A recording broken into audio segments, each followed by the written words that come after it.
It's raining here. What's it doing down in our nation's capital? Let's go there live by the miracle of satellite technology. White House Press Secretary Sarah Sanders joins us from in front of the White House. Sarah, almost Merry Christmas to you. Good morning. Merry Christmas to you guys. Thank you very much. So we know that the House has passed this bill. It's got $6 billion, about $6 billion worth of wall money in it. Now it goes over to Mitch McConnell and the Republicans in the Senate. Will they be able to pass this thing? I certainly hope so. The House Republicans delivered a huge victory last night for border security, and we're very hopeful that the Senate will come through and help protect the American people. We have to put a stop to the massive inflow of drugs, human trafficking, and terrorists coming across our border. We need to know who's coming in, why they're coming, and what they're going to do when they get here. So we have to have an orderly process, and we need a wall and we need border security in order to have that. We have to protect the people of this country, and the president is going to stand firm and make sure that that happens one way or another. Sarah, Senator Steve Daines, he tweeted out that the Senate can do the same by eliminating the filibuster, 51 votes, same as we do for judges. Is that something that you think they'll take seriously and actually do? They should. This is such an important issue, and it's something that all of America wants to see happen.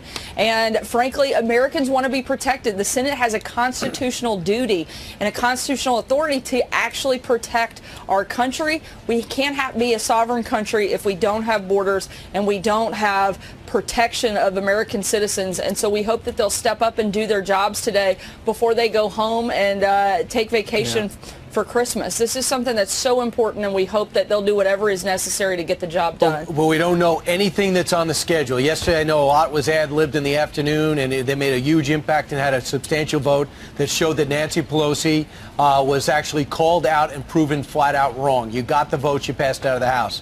But is there anything? That's not the first time, Brian. I don't suspect it'll be the last time. Nancy Pelosi has been around a long time, and I think she's going to be wrong a whole lot over the next couple of years as well. Yeah, but she was so blatantly wrong and such black and white. She must feel humiliated today to a degree. But I'm wondering, the way it used to be is that the House has one vision and the Senate has another. They work it out and talk. Is there a sense that they might want to go home for Christmas and maybe meet halfway on some of these issues? Do you know of anything on the schedule, whether visits to the White House or meetings on the Capitol? Look, we'll do whatever we need to do and whatever we can do to help the process, but at this point, it's up to the Senate. One thing that I think has been missed and didn't get a lot of coverage yesterday was what we have worked out, what this administration has been able to do in conjunction with the Mexican government, and the massive and monumental moment that took place yesterday where catch and release has ended. And it's a sad day in America when the Mexican government is doing more to protect the American people than Senate Democrats. I hope that they will not let that be the case by the end of the day, and they will work with us and work with the president and Senate Republicans to get this done and let everybody go home and let us start building the wall and let us start protecting our border. Well, we have heard a lot of rhetoric on both sides. The big question is, will the president still be going to Mar-a-Lago for his 2-week Christmas vacation, even if there is a government shutdown, which he says I'm okay with, according to Politico? If there is a government shutdown, the president will stay here in Washington, D.C. But again, we're hopeful that people will step up and do their jobs today and get that done. Sarah, realistically, what are the odds? I know you're not a betting woman, but what are the odds that the Senate will pass something and there will not be a government shutdown?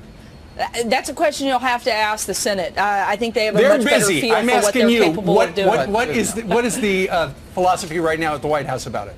The president's been extremely clear. If they don't get this done, then he's shutting down the government, and he said that just a few minutes ago via Twitter. And the president's not going to back down on this, and he's going to stand firm because it's so important and it's such a vital part of our democracy to make sure that we're protecting our borders and protecting the people of the country. It's too bad the Republicans were so slow to realize that. Meanwhile, Secretary of Defense Mattis has decided to retire. In a lengthy letter, I looked everywhere, Sarah. Now, any praise for the president.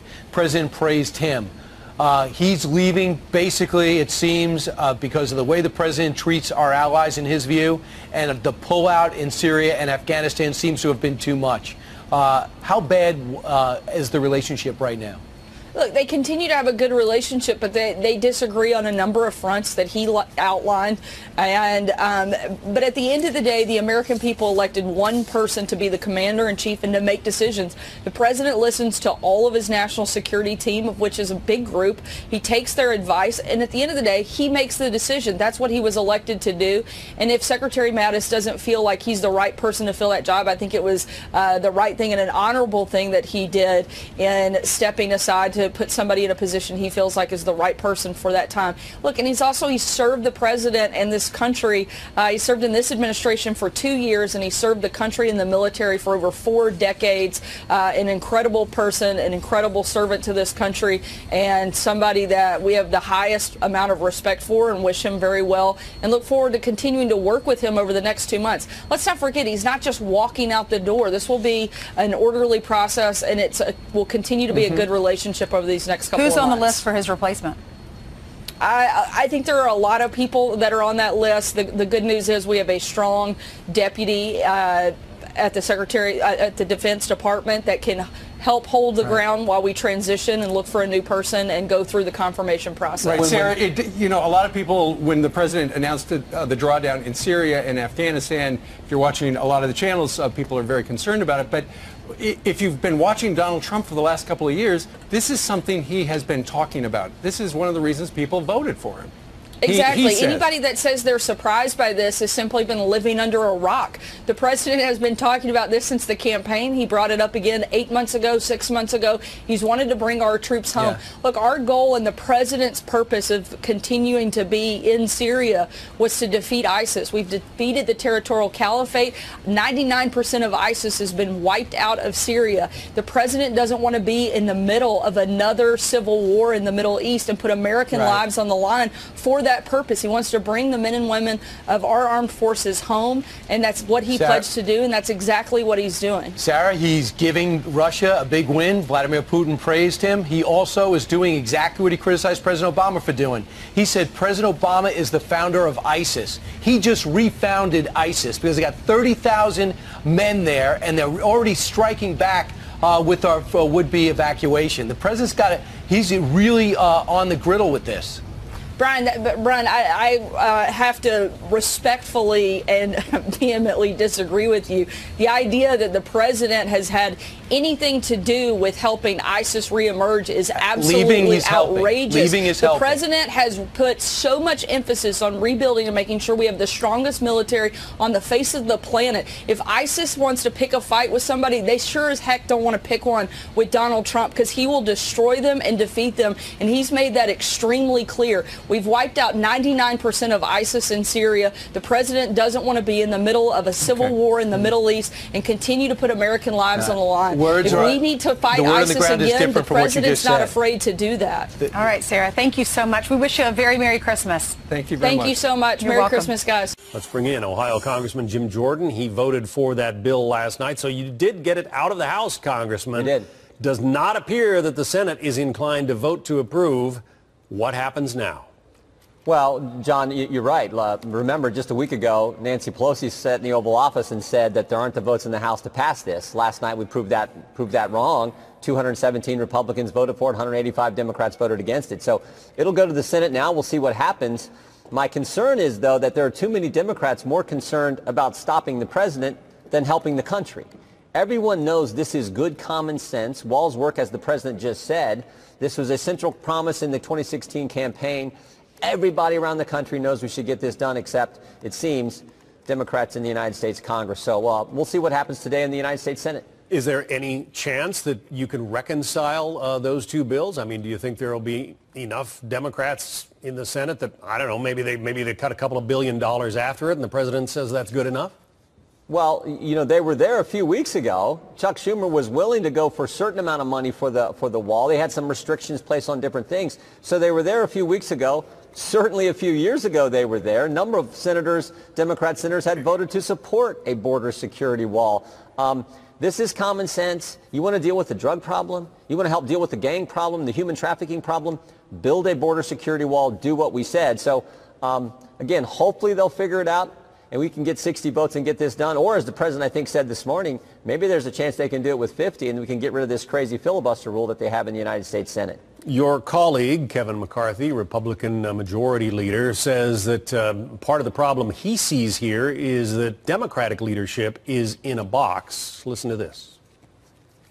It comes to about Nancy Pelosi's vote for Speaker. That comes January 3rd.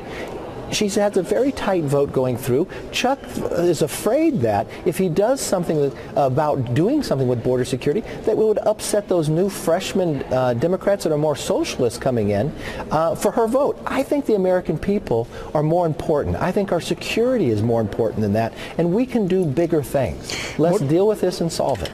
Do you think that if Nancy Pelosi weren't facing a leadership election coming up, an election for a vote for Speaker, that there might be more inclination among Democrats to vote for this thing?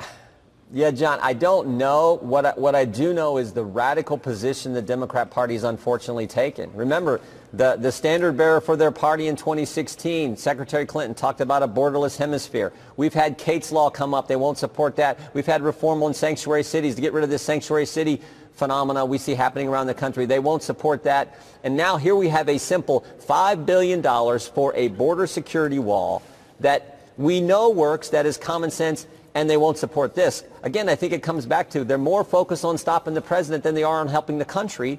Let's help the country. Let's come together. We're willing to work with them, but let's come together and actually build the border security wall and fulfill a fundamental promise we made the American people that we know will help the situation on our southern border. Congressman Jim Jordan, Republican of Ohio. Thanks for spending some time with us this morning. You bet, John.